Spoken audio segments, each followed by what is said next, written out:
When a patient presents with clinical burnout, the standard medical reflex is often to treat it as a subset of major depressive disorder.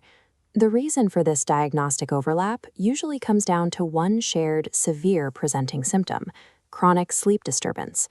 But to understand why conflating these two conditions is an error, we need to bypass clinical pathology for a moment and look at how sleep operates in a healthy baseline population.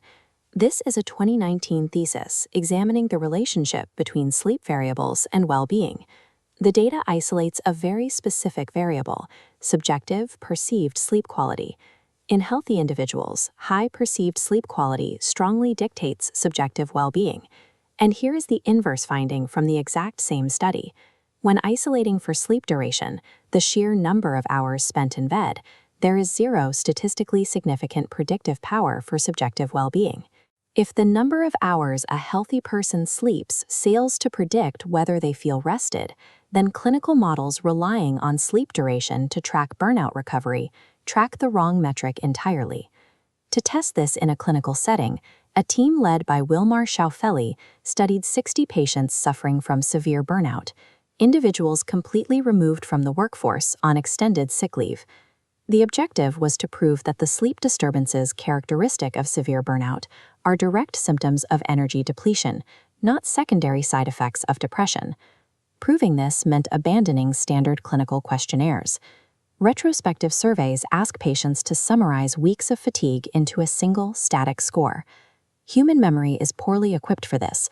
Recall bias inevitably smooths out the severe, day-to-day fluctuations in how exhaustion presents in the body. To bypass recall bias, the researchers used ecological momentary assessment, or EMA. They equipped patients with PDAs programmed to sound random alarms throughout the waking day, prompting immediate, real-time symptom logs.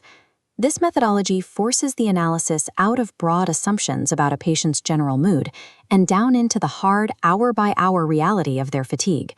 The study ran for 14 consecutive days.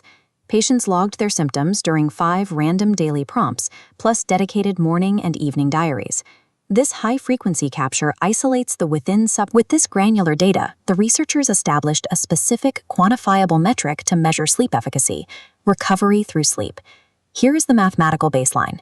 They took the acute fatigue level recorded in the evening diary and subtracted the fatigue level reported upon waking the next morning. This calculation redefines recovery. It is no longer a static morning assessment, but an active, dynamic delta. It measures the exact mathematical distance between evening exhaustion and morning rest. In a healthy subject, mapping this creates a high-amplitude wave. They go to sleep highly fatigued and wake up with low fatigue. The overnight recovery gap is massive. In the clinical burnout group, that wave flattens. The evening fatigue remains high, but the morning fatigue barely drops. The delta collapses. The true severity of clinical burnout isn't measured by a patient's total exhaustion. It is visible in the physical narrowing of this specific overnight recovery gap. Let's look at the comparative data from the study, weighing the clinical burnout patients directly against the healthy control group. Here in this recreation of the study's data table, we can isolate the metric of sleep duration. The clinical patients averaged 7.17 hours of sleep per night. The healthy controls averaged 7.32 hours. The statistical difference is entirely non-significant. Measuring the raw hours spent unconscious fails completely to separate a severely burned out patient from a healthy adult. The failure point isn't quantitative, it is qualitative. The clinical group did log elevated instances of sleep disruption and difficulty falling asleep, but the critical structural failure in their rest shows up here, in the table's refreshing sleep metric. The clinical group scores a 3.5 out of 7, compared to a 4.84 for the healthy controls. This represents a steep, statistically significant collapse in restorative quality. The patient is successfully rendering themselves unconscious for 7 hours, but the profit of that sleep is entirely neutralized. The engine is running, but the gears are stripped and failing to transfer momentum. Because the physiological mechanism of rest is broken internally, prescribing a patient more hours in bed cannot fix the deficit. There is one lingering clinical doubt to address. Could this broken sleep architecture simply be the result of an underlying comorbid depressive disorder? To untangle these overlapping symptoms, the researchers applied a multi-level regression analysis. This statistical model is designed to isolate the exact effects of depressive mood on sleep recovery while mathematically partialing out, or removing, the variance caused by pure exhaustion. We can map the results by placing poor recovery at the center, testing its correlation against both variables independently.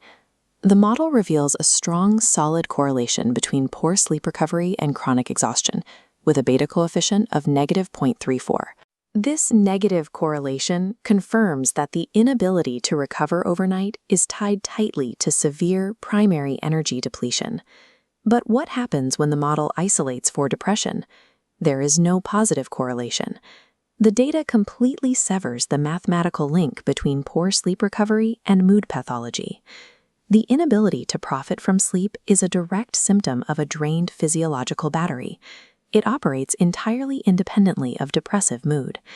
This brings us back to the standard clinical assumption we started with. Based on the multi-level regression data, the diagnostic model has to change.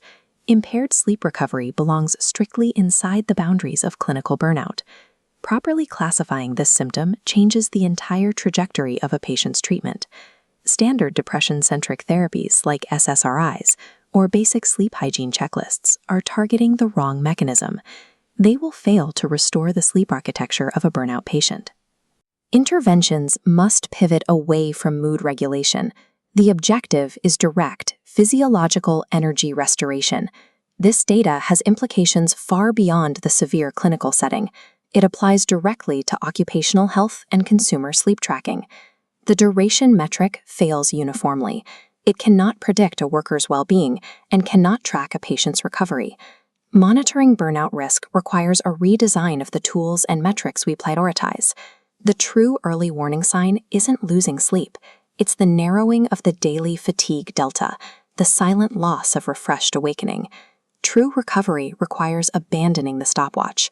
We have to rigorously measure the subjective mechanical quality of the rest itself.